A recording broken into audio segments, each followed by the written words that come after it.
Pues bien, tenemos referenditis aguda y de la maligna, que claramente hizo metástasis en todos los partidos políticos con diferentes vertientes ideológicas. Primero quiero indicarles en qué consiste un referendo.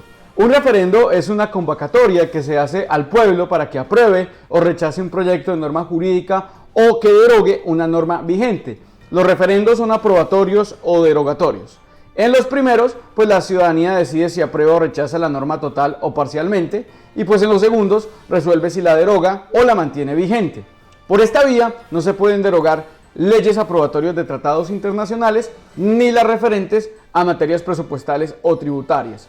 El gobierno o un grupo de ciudadanos, no menor al 5% del total del censo electoral, presenta el proyecto de ley de convocatoria de referendo al Congreso para realizar la reforma constitucional. Pero ojo, el referendo que busca derogar una ley debe tener un número de apoyo equivalentes al 10% del total del censo electoral.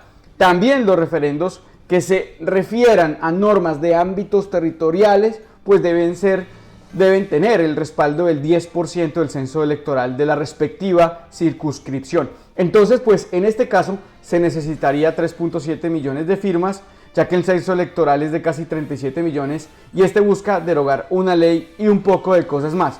Luego, el Congreso entra a debatir el referendo, pero no puede hacerle modificaciones sustanciales al temario o al articulado.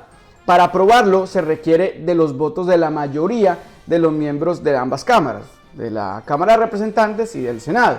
Una vez aprobado, pasa a estudio de la Corte Constitucional para que se pronuncie, ojo, sobre la exequibilidad de los requisitos de la forma del proyecto, no sobre el contenido del material de la iniciativa. Tras ese estudio, el gobierno convoca al referendo mediante decreto en el término de 8 días y adoptará las disposiciones necesarias para su ejecución. El referendo será presentado para que los electores voten negativa o afirmativamente. La aprobación de las reformas por vía referendo requiere el voto afirmativo de más de la mitad de los sufragantes y que el número de estos exceda la cuarta parte del total de ciudadanos que están inscritos en el censo electoral. Si el Congreso no aprueba el proyecto de ley de convocatoria de referendo, ojo, cabe la posibilidad de que un número de ciudadanos no menor a 10% del censo electoral pues solicite al registrador nacional la convocatoria de un referendo para la aprobación de dicho proyecto de la ley de iniciativa popular. ¿Y quieren hacer este año o antes de que finalice el gobierno Duque en su periodo? No, hombre, no le mientan a la gente, no sean populistas, no sean demagogos. Empezando con el Centro Democrático en cabeza del criminal expresidiario Álvaro Uribe Vélez, que propone uno basado en 13 puntos en los que ustedes ya conocen cuáles son los puntos más relevantes. El primero, reformar la justicia. El segundo, crear un tribunal de aforados que se acople a sus intereses. Posteriormente, acabar con la JEP, que es el corazón del proceso de paz. No brindarle garantías a los guerrilleros y mejor brindarle impunidad a las fuerzas militares. Reducción del 30% del Congreso, sostener el miserable ingreso solidario, hablar del decomiso de drogas, acabar con FECODE y con la educación pública y gratuita, protección a los supuestos recursos naturales pero con fracking y explotación minera de las multinacionales. Todo esto es un absurdo. Un exreo que ya no es congresista sale de su reclusión no porque sea inocente, sino por una leguleyada procedimental a querer reformar el país, a querer acabar con la institucionalidad, con la democracia, y pues para ello propone una reforma de la misma justicia que lo está investigando. Habráse visto en la historia de la humanidad tal horror, digno de déspotas tiranos y dictadorzuelos autoritarios, eso sí, baratos y cobardes, como lo es el señor Uribe. Como no le sirve este ordenamiento jurídico para poder acabar con la patria, proponen reformarlo, pero no lo vamos a permitir, ni menos la Corte Constitucional, de eso estoy seguro. Ya el año pasado, el mercader del secuestro, el señor Ervin Hoyos, propuso un referendo para derogar la JEP, recogió firmas y aparte de que no le alcanzó, lo más seguro es que ni la Cámara ni el Congreso no le iba a apoyar eso ni con la mayoría absoluta. Como dije, ni mucho menos pasaría a revisión de la Corte Constitucional. Así que puro show barato y poco mediático el que este señor repartió. En segundo lugar está el señor Roy Barreras, que propone un referendo, pero se equivoca en el título y en el fin, porque da a entender que el referendo es para revocar a Duque, y eso es imposible. La revocatoria no existe en nuestro ordenamiento jurídico ni en nuestra Constitución. Mejor, el título de la información del referendo debería ser: proyecto de referendo para incluir en nuestro ordenamiento jurídico la posibilidad de revocar al presidente de turno. Y listo. Con esto, pues dejaría de engañar a una cantidad de gente con empatía social afectada por este gobierno que cree que Duque no debe seguir. La única manera que existe para que Duque sea destituido está en nuestra Constitución, en el artículo 178, y pues consiste en que la Cámara de Representantes puede acusarlo frente al Senado, quien tiene la facultad de destituirlo según el artículo 174. Les pido que lean y que le peguen una repasada a nuestra Constitución, ya que es bueno que a veces leamos pues nuestro propio ordenamiento jurídico para que no vengan estos personajes a prometer cosas inexistentes. No hay que negarlo, Roy Barreras pertenece a la misma ralea que por años ha estado y ha vivido del establecimiento, pero también ha tenido un papel importante dentro de la oposición frente a Duque. Les recuerdo que él fue el que prácticamente tumbó al exministro de Defensa Botero, denunciando pues la masacre de los 10 niños en el Caquetá, pues ejecutada mediante bombardeo por el gobierno nacional. También apreciamos su apoyo a la paz, que ha sido inmesurable y dedicado. Pero Roy, nosotros sabemos muy bien que quiere ser presidente y que quieres utilizar esto como un trampolín, como cual consulta anticorrupción, como medición de aceite electoral, como la señora Claudia López en las elecciones a la alcaldía. Una consulta politiquera, y sí, todos caímos. Hasta yo.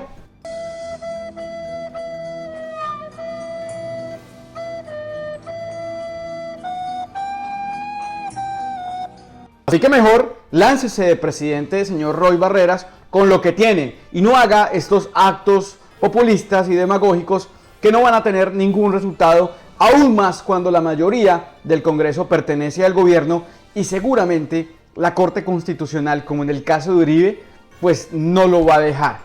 Pero a inicio de esta semana fue noticia el señor Petro, quien llamó a unirse al referendo del señor Roy Barreras y adicionalmente propuso incluir renta mínima vital, subsidio a la nómina de la pequeña empresa, a la mediana, a la empresa urbana y a la empresa rural, orden para cambiar el sistema de salud y de pensiones, y pues un referendo para aprobar el incremento del presupuesto a la educación pública. Señor Petro, lo respeto, lo admiro, lo respaldo y lo respaldaré y votaré por usted en las próximas elecciones. Pero es tan injusto que después de tantos años de miseria social le preguntemos a los colombianos mediante referendo si quieren renta mínima vital, subsidio a la nómina o un mejor sistema de salud y educación, así como la paz. Estos son derechos no sujetos a consulta. Un buen gobernante no le preguntaría unas medidas que obviamente el pueblo necesita. La paz no necesita ser refrendada, así como tampoco un buen sistema de salud, ni mucho menos una renta mínima vital. Además, usted quiere ser presidente del país que votó no a la paz y que votó no a una consulta anticorrupción, porque digámoslo claro, tampoco alcanzamos a pasar el umbral de los 11 millones para que pasaran todas estas propuestas que se perdieron. Debemos unirnos bajo unos principios de cambio, bajo consensos ideológicos alejados de falsos dogmas y prácticas de la política tradicional, que es la que tenemos que acabar. El referendo que propone Roy es demagógico y populista y tiene como fin lanzar su candidatura. No me opongo a que nos unamos a Roy. Es claro, al uribismo tenemos que sacarlo del poder. Pero una cosa es que nos unamos para un fin y otra es unirnos para pensar y tener la misma visión de país que queremos, atentando hasta con nuestros propios principios progresistas. Esta crítica la hice en Twitter y algunos me criticaron, otros no tanto, pero lo único que tenemos que tener claro es que la izquierda tiene autocrítica, no tenemos caudillo, y a Petro se le puede criticar y no por eso estamos en contra de él. Al contrario, queremos lo mejor para él. Donde adoran, idolatran caudillos, pues es en el otro lado del espectro ideológico. Así que se pueden ir para allá. En otra información, pues se han preguntado mucho cómo funciona el colegio electoral de los Estados Unidos y pues aquí les explico. El colegio electoral es un grupo de personas, electores, que representan a cada uno de los 50 estados de los Estados Unidos y votan por un presidente. A cada estado se le asigna un número de electores basado en su población. Son un representante por cada 710.000 habitantes. Por ejemplo, California tiene 55, mientras que Wyoming tiene 3. ¿Por qué Wyoming tiene 3? Porque son mínimo 2 que van al Senado representantes y 1 que va a la Cámara. Así que Wyoming, así tenga menos de 710.000 habitantes, pues tiene un derecho mínimo de A3. Los electores normalmente apoyarán al candidato que gane más votos en su estado.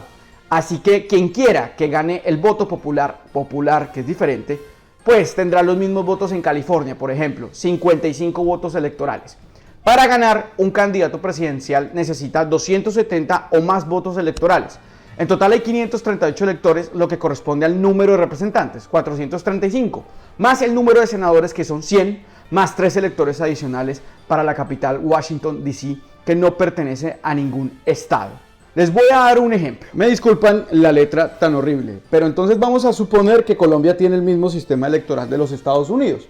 Entonces, el departamento del Tolima tiene 4 millones de habitantes, el departamento de Cundinamarca tiene 6 millones, esto es una suposición, no estoy seguro cuántos habitantes tiene. Bogotá tiene 10 millones, Atlántico 5 millones y Nariño tiene 5 millones. Entonces, por cada 2 millones de habitantes, entonces vamos a darle un voto del colegio electoral a cada departamento. Entonces, si Tolima tiene 4 millones, entonces Tolima tiene derecho a 2 representaciones, Cundinamarca tiene 6, entonces tiene derecho a 3, Bogotá tiene 10, tiene derecho a 5, Atlántico tiene 5, tiene derecho, pongámosle 3 también, y Nariño tiene 4, tenemos derecho a 2. Entonces nos vamos a una elección. Entonces, en cada departamento se vota por Petro o el que diga Uribe. Esos votos se cuentan individualmente. Si Petro gana en el Tolima, pues a Petro le ponemos estos 2 votos del Tolima. En Cundinamarca, supongamos que ganó el que dice Uribe. Entonces, se ponen los 3 votos del que dice Uribe. En Bogotá, digamos que ganó Gustavo Petro, se ponen los 5 votos. En el Atlántico se pone que ganó Gustavo Petro, se ponen los 3 votos. Y en Nariño, los 2 votos. Vamos a poner que gana Petro. Entonces vamos a sumar esos votos. 2 más 5, 7. Más 3, 10. Más 2, 12. 12. Y el que dice Uribe solamente 3 votos. Entonces, ¿el presidente quién es? Pues Gustavo Petro. Ese es el sistema del colegio electoral de los Estados Unidos. Pues espero que hayan entendido con este ejemplo tan malo. Si tienen críticas para hacerme, las leo con demasiado respeto. En una última información, pues la plenaria de la Cámara hundió proyecto de ley para que la marihuana sea recreativa en Colombia. ¿Y qué es recreativa? No es para que los colombianos se vayan a recrearse con la marihuana. No, se refiere al uso libre de esta. Llevarlos más allá de lo medicinal, que inclusive está comprobado científicamente que sirve y mucho. Paradójicamente, en Estados Unidos, en las elecciones del Ejecutivo y Legislativo, pues también se están llevando unas votaciones de unas disposiciones estatales y pues Arizona, Dakota del Sur, Montana y Nueva Jersey aprobaron el uso de la marihuana recreativa. Se suman a los otros estados de California, Alaska, Colorado, Maine y otros 6 estados donde ya era legal, lo que significa que en Colombia, en el tercer mundo, seguiremos haciendo las cosas iguales frente a la lucha contra las drogas. En lugar de quitarle el negocio a los narcos y incentivar la clandestinidad y la ilegalidad y la guerra, prefirieron hacer lo mismo que han hecho por años y que evidentemente ha sido un fracaso. Es que la marihuana sea legal, pues no te obliga a consumirla. El azúcar es legal y muchos no consumen. El alcohol es legal y otros no consumen. El tabaco, que también es más peligroso y mata más gente, pues también es legal y muchas personas no lo consumen. Así que pues sigamos gastando dinero en esta guerra, nosotros ponemos los muertos y allá divinamente pues la siguen consumiendo, en vez de gastar todos estos recursos en la prevención, y pues así sería más rentable y le quitamos pues a los narcotraficantes toda esta renta y mejor la pasamos al Estado.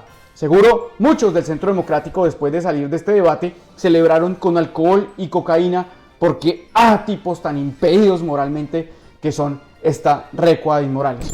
Así que muchachos, muchas gracias por haber estado en este Veto Reacción. Les agradezco mucho el apoyo, no se les olvide suscribirse, compartir y nos vemos el próximo viernes.